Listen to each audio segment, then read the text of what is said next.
दोस्तों नमस्कार, स्वागत है आपका लॉयर्स एंड जस्टिस पे। वक्फ अमेंडमेंट एक्ट, वक्फ क्या है? वक्फ में अमेंडमेंट जो हुआ 2025 में अभी रिसेंटली, उसमें ऐसा क्या है कि बहुत सारे विरोध हो रहे हैं। विरोधियों का कहना क्या है और उसके पक्ष में कहना क्या है। एक मूवमेंट एक तरीके से चल रही है, कुछ उसके पक्ष में है, कुछ उसके विपक्ष में है। सुप्रीम कोर्ट में भी इसमें पिटीशन फाइल है। इसी पे बात करेंगे कि वक्फ अमेंडमेंट एक्ट में आखिर प्रमुख विशेषताएं क्या हैं, क्योंकि संशोधन तो पहले भी हुए, पर इस बार इतना शोर शराबा क्यों, जानने की कोशिश करेंगे इस वीडियो में। बने रहिएगा मेरे साथ।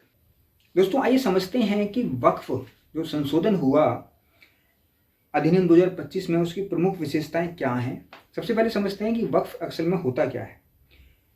इनका कहना वक्फ एक इस्लामिक धार्मिक दान प्रणाली है। अगर कहें तो हिंदू धर्म में दान कहते हैं और मुस्लिम धर्म में उसे वक्फ कहते हैं। कोई संपत्ति वक्फ कर दी और ये कहा गया कि भाई ये प्रॉपर्टी मेरी मदरसे के यूज़ के लिए होगी, या इस पर मस्जिद बनेगी, या इस पर फलाना काम होगा, तो उसे दान कर दिया जाता है। इसमें कहा इस्लामिक धर्म दान प्रणाली है जिसमें कोई व्यक्ति अपनी संपत्ति जैसे जमीन, इमारत को धार्मिक या सामाजिक उपयोग के लिए समर्पित करता है। ध्यान दीजिएगा, सामाजिक उपयोग। इस संपत्ति का प्रबंधन वक्फ बोर्ड करता है। अब उसमें होता क्या है कि एक बोर्ड बना दिया गया, वक्फ बोर्ड जिसे कहते हैं, वो उसका प्रबंधन करता है, मैनेजमेंट करता है। इसका उपयोग क्या करता है? मस्जिद बनाने में, मदरसा बनाने में, कब्रिस्तान बनाने में, या अन्य समाज सेवी कार्यों के लिए किया जा सकता है। तो ये एक तरीके से डोनेट की गई प्रॉपर्टी होती है, इसका इस तरीके से मैनेजमेंट होता है। अब वक्फ संशोधन अधिनियम 2025 आया, इससे पहले भी अधिनियम आई और चेंजेस हुए। एक तो नया नामकरण हो गया, वक्फ अधिनियम 1995 का नाम बदलकर एकीकृत वक्फ प्रबंधन सशक्तिकरण दक्षता और विकास अधिनियम 1995 कर दिया गया। ओमीड एक्ट 1995, इसका नाम चेंज हो गया।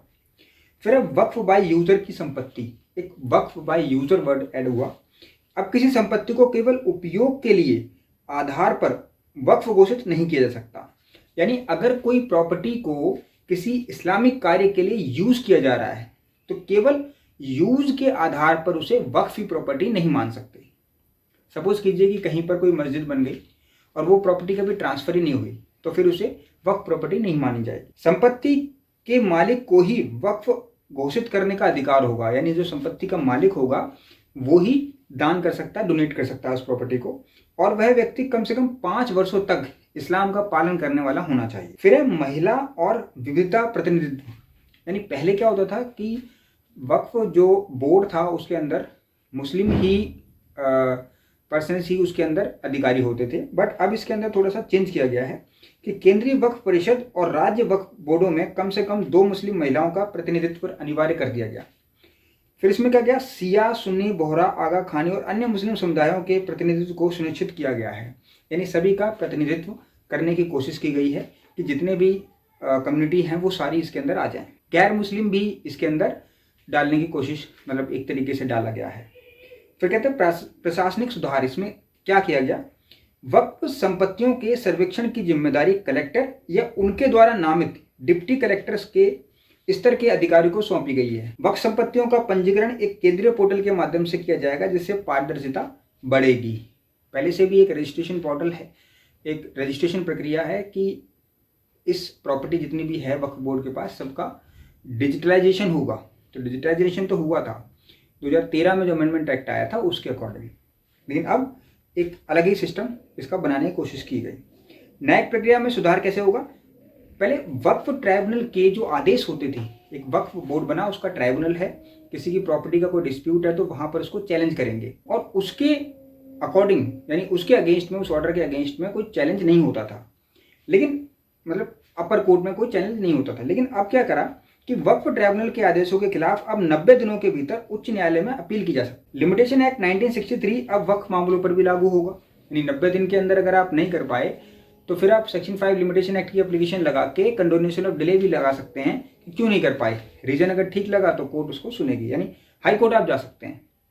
फिर आया विशेष बोर्डों की स्थापना, यानी बोहरा और आगा खानी समुदाय के लिए अलग अलग वक्फ बोर्डों की स्थापना की जाएगी। इस तरीके से इस प्रक्रिया को चेंज किया गया है।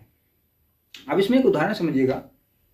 सही उपयोग का उदाहरण क्या है कि एक मुस्लिम महिला अपनी संपत्ति को वक्फ घोषित करती है और उसे मदरसे के लिए समर्पित करती है। यह संपत्ति अब वक्फ बोर्ड के अधीन आ जाती है और वहाँ शिक्षा कार्य चलता है। यह है उसका सही उपयोग। अब गलत उपयोग क्या है? कोई व्यक्ति बिना संपत्ति का मालिक हुए केवल उपयोग के आधार पर उसे वक्फ घोषित करता है। संशोधन के बाद ऐसा करना अब मान्य नहीं होगा।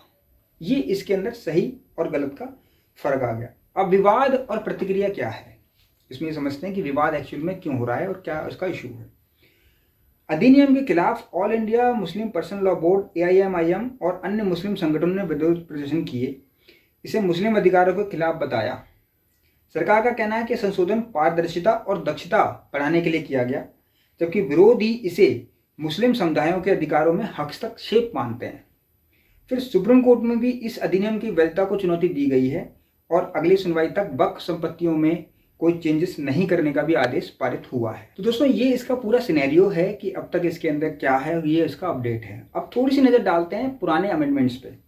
अगर देखें तो 1995 में जो अधिनियम आया था, इसे भारत सरकार ने वक्फ संपत्तियों के प्रबंधन के लिए वक्फ एक्ट 1995 पारित किया था। इसके तहत हर राज्य में एक राज्य वक्फ बोर्ड की स्थापना की गई। फिर संपत्तियों के रिकॉर्ड बनाने के लिए, विवादों को सुलझाने के लिए ट्राइब्यूनल आ गया। अब हुआ कि इसका 2013 में इसको अमेंड किया गया, तो उसमें भूमि अधिग्रहण पर रोक, रिकॉर्डिंग और डिजिटलीकरण किया गया उसका, यानी पूरा डिजिटल कर दो।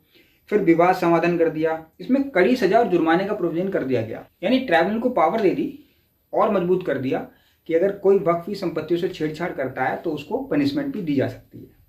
अब ये टोटल जो सिनेरियो चल रहा है कि वक्फ में क्या इशू है, जो अमेंडमेंट आया, जो नया एक्ट आया है, वो सुप्रीम कोर्ट में भी चैलेंज हो चुका है। उस पर बहस शुरू होने वाली है।